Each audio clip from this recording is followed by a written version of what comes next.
Dirt Trax is sponsored by Can-Am. We're built for this. Polaris, the world leader in off-road innovation. And by Yamaha, conquer outdoors.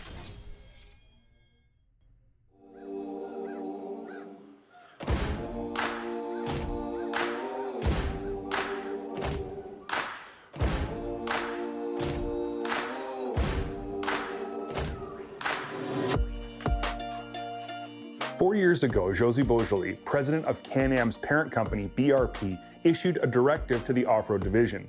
The plan was to introduce one new off-road model every 6 months for 4 years. And over the last 4 seasons, Can-Am's off-road team has nailed this directive, releasing 7 new vehicles, the latest of which being the Maverick Sport X XC. As the 4th year came to an end, though, there was still one new vehicle we had yet to see. Big product news also for the 8th vehicle is the new Defender 6x6. That is the 8th vehicle from the José Boisjoli promise.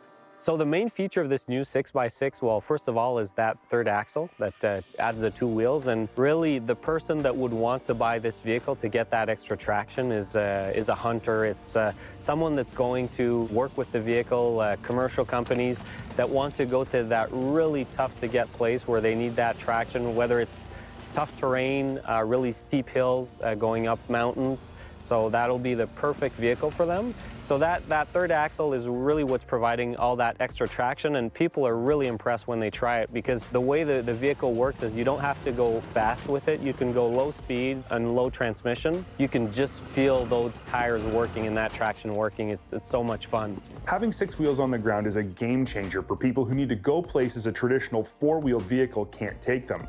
But being able to haul almost anything with you at the same time, that's what makes the Defender 6x6 really stand out. But also it features a new long box on the vehicle. So the long box is double the size of what you'd get on a regular Defender, so it's 6 feet long instead of 3. But we also did is the sides are removable on it, so you just remove 2 bolts on each side. Takes about a minute to do, and you remove the sides. You can remove the tailgate really easily, so it gives you a flatbed. It's a 6x6, so it has to have more towing capacity. So what we did is we increased the towing. Because of the extra traction, the towing goes up from 2,500 pounds to 3,000 pounds on it. So it's an extra 500 pounds. Can-Am knew spinning 6 wheels while hauling up to 1,000 pounds in the cargo bed or while towing up to 3,000 pounds with the trailer hitch was going to require some serious grunt. So the HD10 engine got an update with more power and more torque. In model year 20, all HD10 engines, which are made by Rotax, the horsepower was increased from 72 to 82, and the torque is now industry leading. So we focus more on the torque than the horsepower on the vehicle, because if you're gonna get a job done, most likely you'll be pulling a trailer, you'll have like a full load on the rear of the vehicle, probably going at low speed, so torque is really what's gonna help you get the job done. The rest of the Defender 6x6 is really the same as a Defender 4x4. The cab and front end are identical. In fact, if you look under the cargo bed, you'll immediately notice that in reality, the 6x6 is just a Defender 4x4 with an additional subframe and rear suspension bolted on. To handle any extra stress this places on the chassis, Can-Am has started building all Defender frames with 2-phase steel, which is significantly stronger than the steel they were using before. The Defender 6x6 is an incredibly cool vehicle with almost unlimited possibilities in where you can go or what you can do. And despite this being the promised 8th vehicle in 4 years, Can-Am wasn't done with Defender news for 2020. So the Defender Pro is, so what we did is we took a Defender Max, we removed the rear cage on it, and we also removed the seats, and this gives us some extra space to be able to fit a long box on the vehicle. So really, it's a 3-passenger Defender, but that has a long box on it, and also has some extra storage on it. Designed for people that want to do some work with it, whether it's contractors, farming, ranchers, people that have their own piece of land. So that was really the focus on developing that vehicle. Obviously, this is the same box that's found on the Defender 6x6. On the Defender Pro, we have a long box. This long box is double the size of what we have on a regular Defender. And this box is 6 feet long. So just like on the 6.6, it also has the removable sides. Both share the same box on the vehicle. There's so many situations where that long box is going to be practical. If you're thinking of, in Canada, construction materials, the standard is 8 and 10 feet long. So if you're thinking of about forestry wood, any material that's 8 to 10 feet long is going to stand really nice on that rear box. You could put tractor tires, you could put a big round bale of hay on the box. So it's very, very practical. And at the same time, we integrated all the nice features that were on the short box Defender. So those bucket inserts, all the link inserts if you want to use the Can-Am link accessories. And also if you want to install your own bed walls and build them with 1x3s, same inserts as we have on the regular Defender.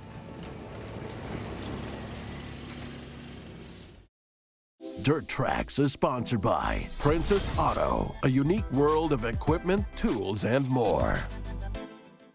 Closed captioning of Dirt Trax is sponsored by MBRP Power Sports, race-inspired performance. The biggest question I had after seeing the 6x6 and the Pro, both with the same cargo box, is why would I buy a Pro instead of a 6x6? Key features to this new vehicle, so it's the long box, lower storage on it, the longer wheelbase to have more comfort. That longer wheelbase, it's an extra 32.5 inches versus a regular vehicle, and that gives you the ultimate comfort. But also, we have turf mode on it. Turf mode in utility recreational is quite a standard feature, but it's important because some people could look at a 6.6, some at a Pro. The Pro is really the vehicle if you're going to be going on turf and need to protect it. The Pro is the perfect vehicle for that. The final vehicle Can-Am had to show us showcased something that we've all been asking for, and it came to us in the form of a Defender Limited. 4 main reasons why someone would want to buy a cab vehicle. The first one is they want to protect themselves against the cold. The second is the heat, and then there'd be anything like rain or snow. And then the fourth reason is really to protect themselves against dust. So when you think about it, anybody that's going to be in an environment where they're going to be facing one of those 4 will be interested by a Defender Limited with the cab on it. So it has a cab. It did last year as well. But wait, there's more. 9 questions out of 10 people were asking when that AC was coming, and we're really excited. This year is the year that it's here, and the system works very well. What we did, so true to Can-Am DNA, we didn't just add air conditioning to it. We added the industry's first auto climate control to it. So how it works is you have a keypad with a knob, and then you decide at what temperature you want it to be. You decided if you want it in auto mode, cooling or heating. If you put it in auto mode, the system on its own will vary between heat and cool depending on the situation. Now, what we also included in it is a variable compressor. The main benefit to that is the fact that you're able to push almost twice the cooling performance at low RPM, because we know that customers that are using utility vehicles, they're usually riding at low speeds, so that means low RPM, so we need to have a very good performing system. There's a lot more to rider comfort than just temperature though, and the Defender Limited covers all of it. So in the project development of the Defender Limited, we made sure that having a dustless interior was a main priority. And that's the reason why many of the firewalls were sealed. The overall cab, also the seal was improved to car quality level. And we also now have a dust filter on the vehicle that's very easy to maintain. So if you want to just take the dust off of it, you just pop the hood open, easy to access. In an environment here like Texas that's very dry, where we have many vehicles that follow each other, I mean, when you're riding that vehicle, you don't get any dust. AC, check. Dust sealed cab with cabin filter, check. And these are both awesome features, but the list continues with things like a 4,500-pound winch, 7.6-inch display, flip-up windshield, and, get this, power windows. Trick-looking cut-and-sew seats along with beautiful 14-inch aluminum wheels round out the included features list and list of things you can see right away. But what you don't see is the 65-inch wide suspension setup that came from the Defender XMR. Arched lower A-arms front and rear obviously increase ground clearance, but also increase travel for a better ride and stability for more confidence-inspiring handling. So there you go. That's what we saw at Can-Am's 2020 Defender intro. Not just the promised 8th vehicle in 4 years, but 3 new Defenders, each with their own unique purpose and unique set of features. Will these 3 new Defender models be for everyone? No, but they definitely open the door to a whole new world of possibilities for riders looking to get more done, go more places, and be more comfortable. Stay tuned to Dirt Trax TV for more in-depth test rides on these units coming soon.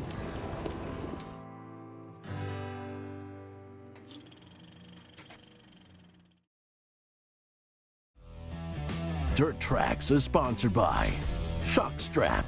Start strapped, stay strapped.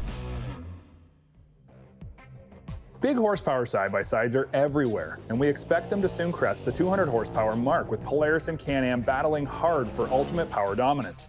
But when you boil all of this horsepower down, the side-by-side is only as strong as its weakest link, and your stock belt can be that link.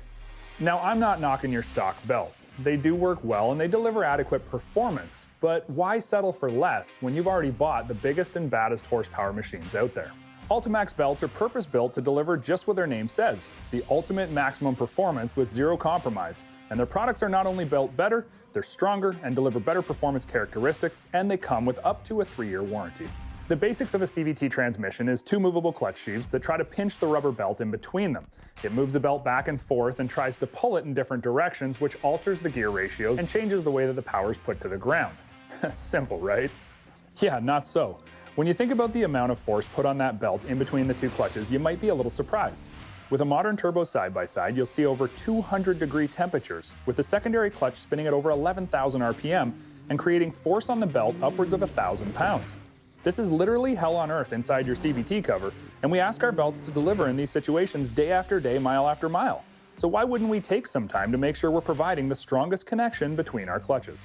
After some discussion with the engineers at Ultimax, we found out that the cording inside of these actual belts is insanely strong, and that a belt itself is built to withstand about 12,000 pounds of force. So with only 1,000 pounds of force inside of our clutches, a belt should never break, right? Well, while the belt in its entirety is strong, the individual cords themselves can only handle a fraction of that force, and this is where the rubber compounds come into the equation. The rubber has 2 jobs. Firstly, to support the internal cording and displace the load evenly across all of the cords. But when belt heat increases and rubber compounds become softer and allow the belt to buckle, then the outside cords take on far more load, and the result, well, it's going to be a blown belt. Secondly, the rubber is there to grip the sheaves of the face of the clutches. The belt is a communication between the motor and transmission, and it needs to stay stable no matter of the temperature, speed, or tension. And this is where belt manufacturers have very specific, very secretive rubber compounds. So with all of that in mind, here are some of the highest recommendations directly from Ultimax on how to keep your belt alive the longest. Firstly, if you mess with tire size or increase horsepower, you need to adjust the clutching because you've changed the gearing of the driveline, and this is a major killer of belts. Secondly, if you don't need high range, leave it in low. When you're out crawling or working your side-by-side, low range is your belt's friend. If you don't need full power, keep it in low. Breaking in your belt is another huge factor, and while most folks don't do it, a break-in really truly does matter. Ultimax recommends 20 miles without abusing the belt. So this means keeping it under half throttle and running it for 4 to 5 miles, then stopping, letting the engine cool down. Run it another 4 or 5 miles and repeat this 3 or 4 times. Sure, I know that sounds boring, but this is straight from Ultimax, and they know how to build belts and likewise, how to make them last the longest. Now, keeping your belt cool, yeah, that's obvious. We don't want heat in there, but making sure that the plumbing going into and out of your CVT is clear is really important. Along with that, picking the right belt for your application has a lot to do with how long it's going to survive. And the Ultimax XP belt is a step above and is designed to specifically handle the power and heat from modern high horsepower rigs, and no other belt brand can hold a candle to them. Ultimax offers safe operating temperatures of 280 degrees, while other brands and OEM belts are only rated at 220. On top of this, the drive efficiency of the XP belts is 82.1%, which is almost 2% better than other belt brands, and that's just a free 2% of power to the ground. And finally, the warranty. While many OEM belts won't come with any warranty at all, and the best competitors will only offer 1 year, the Ultimax XP offers 3 years of worry-free belt replacement. It's really easy to overlook your belt. We all do it, and we all abuse our belts. That's me included. And that's the #1 reason why I choose a better quality, better performance belt with a better warranty. Because at the end of the day, with the busyness of life, who's got time for blown belts?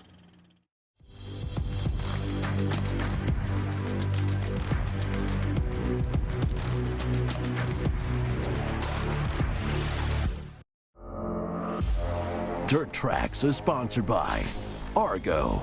Go anywhere.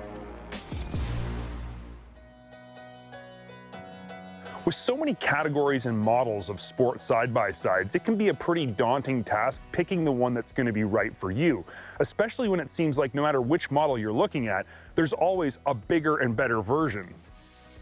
But the first question we all must answer before we even start looking at a new side-by-side is what exactly are the specifications we need? What will work best for us? And despite it not being the most exciting sport side-by-side in the lineup, many people who answer this question find that a 50-inch Razor 900 fits the bill for them perfectly. This has always been an extremely popular category for Polaris, so much so that Can-Am even addressed the category by releasing their own 50-inch Maverick Trail model a few seasons ago. This year, Polaris decided to give the 50-inch Razor a bit of a boost, so to speak, by releasing a special Fox Edition model that included some extras at a hard-to-pass-up price that would further improve the overall riding experience for any 50-inch Razor buyer.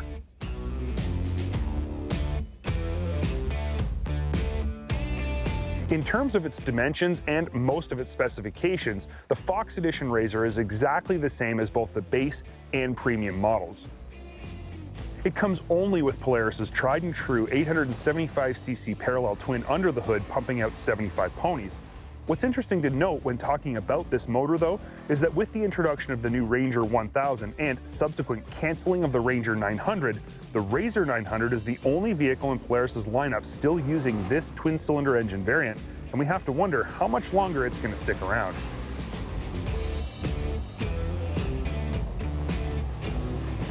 10 inches of travel comes from AA arms front and rear, which result in a total of 11 inches of ground clearance.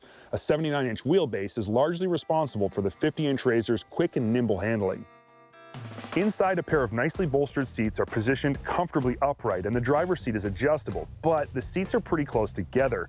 This means that shoulder space is not abundant, especially with two full-size adults inside.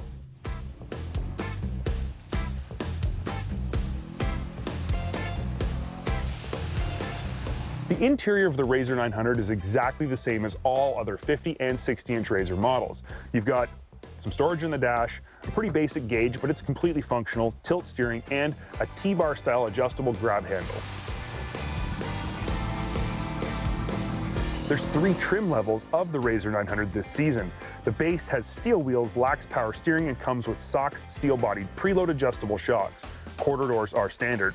For $1,800 more, the Premium adds power steering, aluminum wheels, and color-matched seats.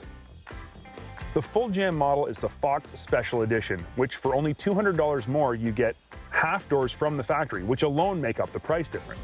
But you also get a full set of Fox 2.0 Podium X adjustable piggyback shocks and LED headlights with trick-looking accent lighting. All 3 models come with the same 26-inch PXT tires. At this point, you're probably thinking the exact same thing I was. Why would anyone not upgrade from the Premium to the Fox Edition for only $200? You're basically getting a set of Fox shocks and cool headlights for free. To me, it's not even a question. But I guess the question that does beg to be answered is whether or not the Fox Edition actually provides a better ride on the trail. And the answer is obviously yes, of course it does. These Podium X shocks have 24 clicks of compression damping adjustability and feature threaded bodies for preload adjustment. The ultra high quality of these shocks aside, the fact that they're adjustable will allow you to tune the ride quality of your Razor to perfectly suit how and where you ride.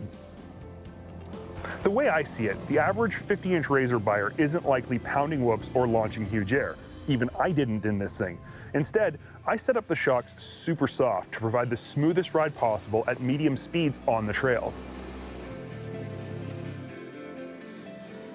The LED headlights are definitely an upgrade, and you get extra style points for the accent lighting. But the truth is, these half doors are absolutely a must-have. Personally, I would never let my sports side-by-side leave the dealership without a set of half doors installed. With the Fox Edition, you don't even have to worry about it. On the other hand, I'd never let my own side-by-side leave the dealership without a roof either, and I think that was one thing Polaris missed with the Fox Special Edition. In my opinion, any buyer willing to spend the extra $200 to get the Fox Edition would have happily spent $500 if it also included a roof. But that's really the only thing I think Polaris missed with this vehicle. The rest of the Fox Edition Razor 900 is everything a side-by-side buyer in the 50-inch category will be looking for. If you're currently shopping for a side-by-side in this category, I honestly think you would be crazy not to take a serious look at Polaris's Razor 900 Fox Edition.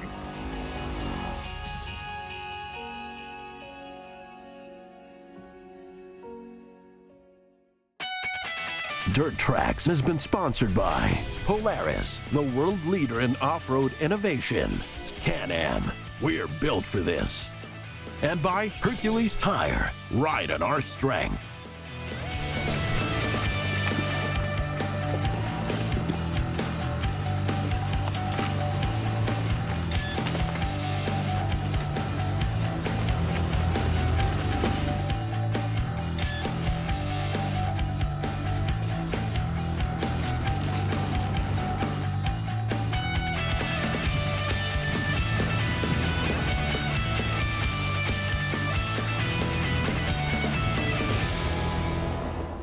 Thanks for watching Dirt Trax TV. If you liked the video that you just saw, please click the like button as well as comment below. You can subscribe to our page right here and also ring the bell if you want to be notified of any future videos coming out on Dirt Trax TV's YouTube page.